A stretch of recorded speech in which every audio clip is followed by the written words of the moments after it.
a boxer is trained to attack and defend. But what happens when death is the result? On November 13th, 1982, Duk-Koo Kim suffered a massive blood clot on the right side of his brain. Duk-Koo Kim died 5 days later. Ray Mancini's nightmare will live forever. In effect, yes, the man died at my hands, but I didn't have the intention to kill him. I didn't kill him, in effect. I was like a zombie that week. I was out of it. I couldn't sleep at nights. I was walking around in a state of depression. My mother tried to say things. My father tried to give me encouragement. The town tried to encourage me. There was nothing nobody can say. I had to go through it. It was me. Actually, we just reinforced the feelings after the Kim fight that it was not something done intentionally. It was just one of those things that happen. There are fatalities in sports all the time. Finally, I did a lot of talk with Father O'Neill, who guided me through this time. You know, without him, I don't know what I would have done. But he was very confused. I said, Ray, I think I am a gifted person. God wants me to be a priest, to deal with people. I think I'm gifted to be a priest.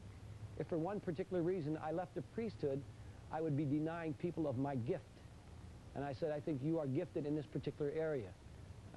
Sure, you take the knocks and the bruises, but somehow people identify with you, and you're a gift to millions and millions of people. And I just realized I had to go on, and this was something that was a gift to me. The Lord blessed me with having good talents, and I had the title. My family was very happy with the crown.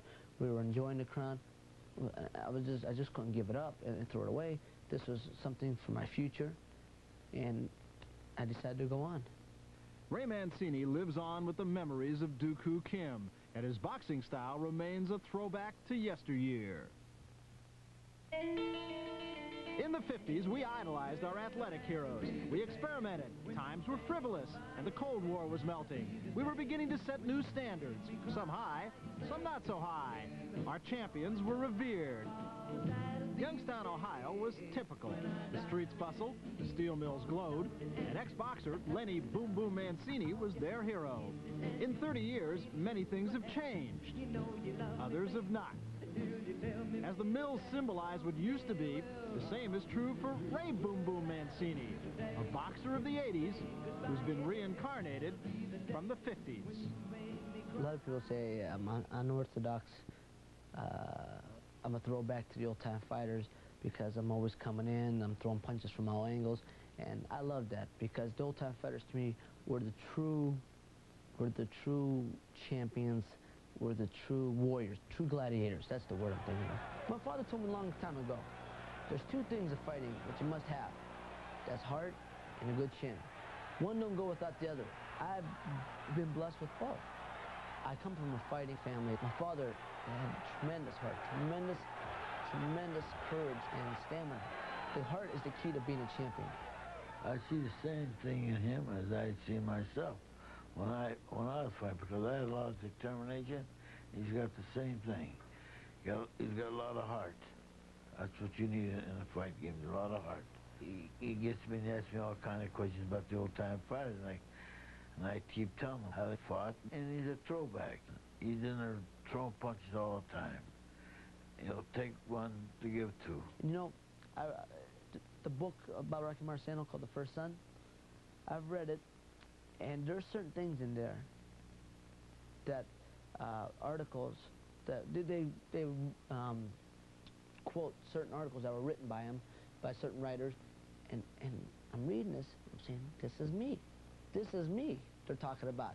They were talking about how he was too slow, he got hit too much, cut up easy, he plundered around the ring, all these type of things. I said, wow, this is me they're talking about, because I read the same thing, but I get Rocky Marciano to do the same thing. But you know what? Undefeated world champion, one of the greatest of all time. I may be limited in what I can do, but I have that heart. You know, whatever it is I have, I bring it out to its full potential, and I'm a champion.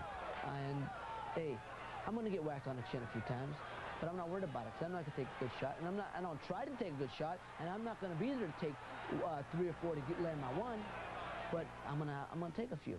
But the bottom line is they're going to take more than I take. Well, I love the old-time fighters and the old fight games because it's a big part of my father's life. You know, I love anything that he's been a part of.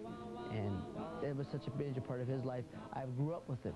I know my father's career better than he knows it. These guys were something, you know, they were a special breed. That's the best word I can describe it. They were a special breed. And maybe sometimes I wish I had the certain qualities they had, you know. They were such great fighters. They fought everybody and anybody. Being a true gladiator is what it's all about. That, you know, you have to have a special heart, and it takes special people to do it. And they were it. They were the true gladiators. Ray Mancini is one of those gladiators. From style to training techniques to the black shoes he fights in, it's all there. The year is 1984, but Ray Mancini's heart, soul, and spirit are deep in the 1950s. Clan Mancini has made the trip west from Youngstown, Ohio. Lenny and Ellen Mancini on hand to root on their son. Lenny having just come from son Ray Boom Boom Mancini's locker room.